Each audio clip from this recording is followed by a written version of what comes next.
Selamat pagi, saya Daud Eliezer Nebaho dari kelas 12 IPA 3 SMA Negeri 1 Terbanggi Besar akan menjelaskan sedikit atau menceritakan sedikit tentang gerakan 30 September PKI yang demikian. G30S PKI atau yang sering disebut Gerakan 30 September PKI yang terjadi pada tahun 1965. Dikala itu 7 perwira tinggi militer Indonesia beserta beberapa orang lainnya dibunuh dalam suatu usaha kudeta.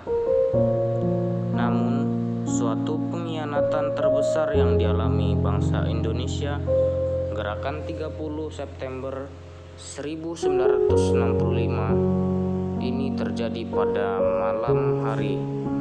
Tepat waktunya pada saat pergantian tanggal 30 September hari Kamis menjadi 1 Oktober pada hari Jumat tahun 1965.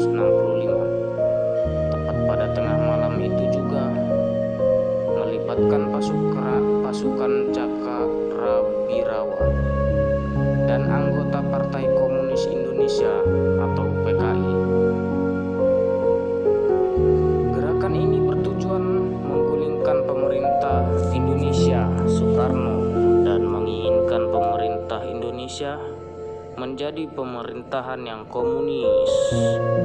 Gerakan G30 SPKI dipimpin oleh ketua saat itu Dipa Nusantara Aidit atau sering dikenal dengan nama DN Aidit. DN Aidit gencar memberikan hasutan kepada seluruh masyarakat supaya mendukung PKI dengan embel-embel Indonesia akan lebih maju, akan lebih sejahtera, akan lebih sentosa. Namun pada masa rezim Presiden Soeharto, menurut pakar sejarah, ia adalah dalang utama dari gerakan G30 SPKI.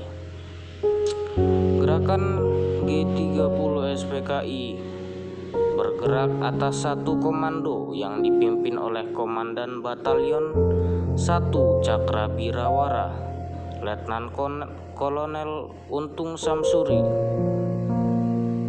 Gerakan ini dimulai dari Jakarta dan Yogyakarta. Gerakan ini mengincar Dewan Jenderal dan perwira tinggi. Awal mula gerakan ini hanya bermaksud menculik dan membawa para jenderal perwira tinggi ke lubang buaya. Namun, ada beberapa prajurit Cakrabirawa yang memutuskan untuk membunuh Dewan Jenderal perwira tinggi. Jenderal yang dibantai oleh PKI diantaranya Jenderal Ahmad Yani dan Karel Suit Tubun. Sisa jenderal dan perwira tinggi meninggal dunia secara perlahan karena luka penyiksaan di lubang buaya. Para pahlawan Dewan Jenderal dan perwira tinggi meninggal dunia atas kekejaman gerakan 30 September PKI dan ditemukan di sumur lubang buaya adalah yang pertama Letnan Jenderal Anumerta Ahmad Yani meninggal dunia di rumahnya Jakarta Pusat. Rumahnya sekarang menjadi Museum Sasmita Loka Ahmad Yani. Kemudian yang kedua, Mayor Jenderal Mas Tirto Darmo Haryono. Yang ketiga, Mayor Jenderal Raden Suprapto. Kemudian yang keempat, Brigadir Jenderal Donald Ishak Panjaitan.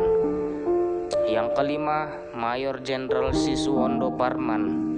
Brigadir Ketua Polisi Karel Suit Tubun meninggal di rumahnya. Kemudian Brigadir Jenderal Sutoyo Siswodi Harjo, Kolonel Katamso Darmo Kusumo, korban G30 SPKI di Yogyakarta, Letnan Kolonel Sugiono Mangunwiyoto, korban G30 SPKI di Yogyakarta.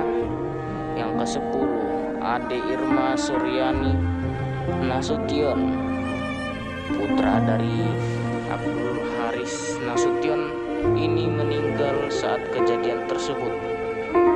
Yang ke-11, Kapten Letu Pierre Andreas Tendean, meninggal di kediaman Jenderal Abdul Haris Nasution.